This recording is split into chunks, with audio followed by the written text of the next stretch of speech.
Otrov u polju, istina o pesticidima. Zašto seljaci koriste otrove i da li znaju šta rade? Ovo nije priča o zlim ljudima. Ovo je priča o sistemu koji tera pojedinca da bira između gladi i karence. Seljaci u Srbiji koriste pesticide jer tržište ne prašta fleku. Ako povrće nije kao sa slike, otkupljivač neće ni da ga pogleda. Uzgoj bez otrova je finansijski rizik. Ljudi se boje da izgube rod, pa uzimaju ono što svi koriste. Kompanije prodaju hemiju u seme. Hibridne sorte često dolaze s preciznom hemijom koju moraš da pratim ako hoćeš prinos. Nedostatak edukacije. Veliki broj korisnika ne čita uputstva, ne razume toksičnost, ne koristi zaštitu. I najvažnije, većina veruje da otrov ispari posle nekoliko dana i da ako se iskuva ili oguli, neće više štetiti. Taj pojam zovu vreme karence, period od prskanja do ubiranja. Ljudi misle da je to čarobna granica nakon koje povrće postaje čisto, ali to nije kraj priče. Karenca znači samo da je koncentracija smanjena ispod nivoa koji regulativa dozvoljava. Ne znači da je otrov nestao, ne znači da je bezbedno, ne znači da ne ulazi u telo. I dok neki seljaci to znaju, a ćute, većina veruje u ono što su čuli u Agrovet prodavnici, da se otrov ispere, da ga sve koriste i da ništa nikome ne fali. Ali fali. Otuda pitanje nije samo ko prska, nego ko će taj molekul pojesti danas, sutra, svaki dan.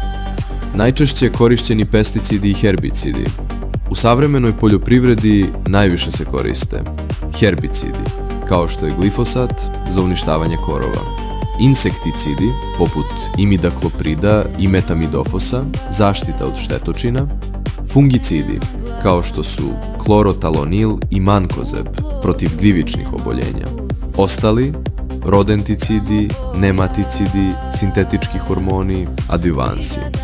Ove hemijske supstance često se mešaju takozvanim koktel formulama, što ih čini još toksičnijim za živi svet. Sastav, toksičnost i posledice po ljudsko telo.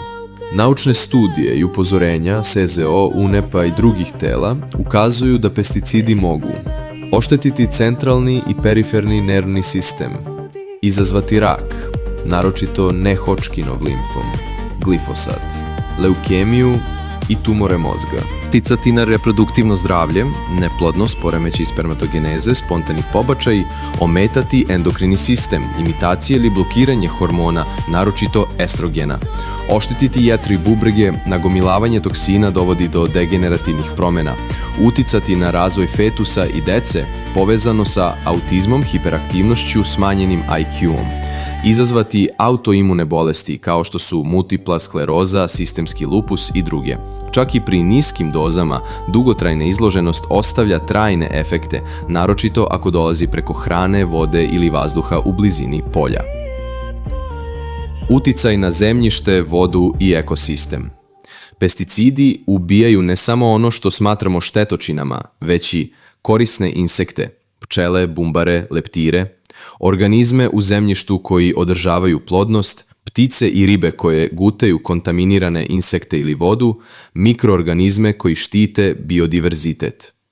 Tlo postaje sterilno, voda kontaminirana, a ceo lanac ishrane poremećen, što se na kraju vraća čoveku. Stanje u Srbiji i regionu. U Srbiji je upotreba hemijskih pesticida i dalje dominantna. Herbicidi čine preko polovine ukupne potrošnje. Biološke alternative skoro da i ne postoje na tržištu. Informacije o pravim količinama često nisu transparentne. Uvoz starih i zabranjenih supstanci iz neregulisanih sistema je prisutan. Neretko se dešava da se hemikalije koriste bez zaštitne opreme ili više puta nego što je dozvoljeno, što povećava unos otrova kroz hranu i vazduh. Podaci iz EU i međunarodnih tela. EU je zabranila preko 80 aktivnih supstanci koje su i dalje legalne u drugim zemljama.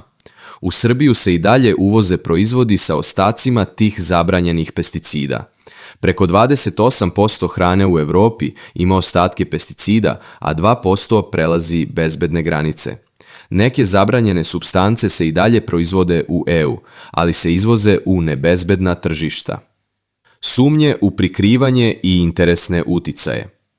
Velike korporacije imaju značajan uticaj na regulatorne agencije. Postoje dokumenti koji pokazuju da su neke studije toksičnosti prikrivane. Zakonska granica prisustva pesticida u hrani često se pomera u skladu s tržišnim potrebama. Ugovori o nabavkama često favorizuju agrohemijske gigante, iako postoje bezbednije alternative. Da li jedemo otrov i šta on radi našem telu? Da, i to nekada iz dana u dan. U salati, jabuci, hlebu, mesu, čak i u vodi. Otrov ne napada odjednom, već tiho akumulira. On stvara upale koje ne lečimo, hormonske poremećaje koje ne prepoznajemo, mutacije koje počinju bez simptoma. Ako ćutimo pred tim, otrov ne prestaje da deluje, jer ne zavisi od ukusa, već od tišine. Zaključak. Pesticidi nisu samo zaštita poljoprivrede, oni su tehnologija rizika. Dok služe profitu, njihova stvarna cena plaća se u neurološkim oboljenjima, sterilitetu, kancerima, deci sa dijagnozama koje nisu postojale pre 50 godina. I zato pitanje ne glasi samo šta se prska, već šta ostaje u nama kada svi odu s njive.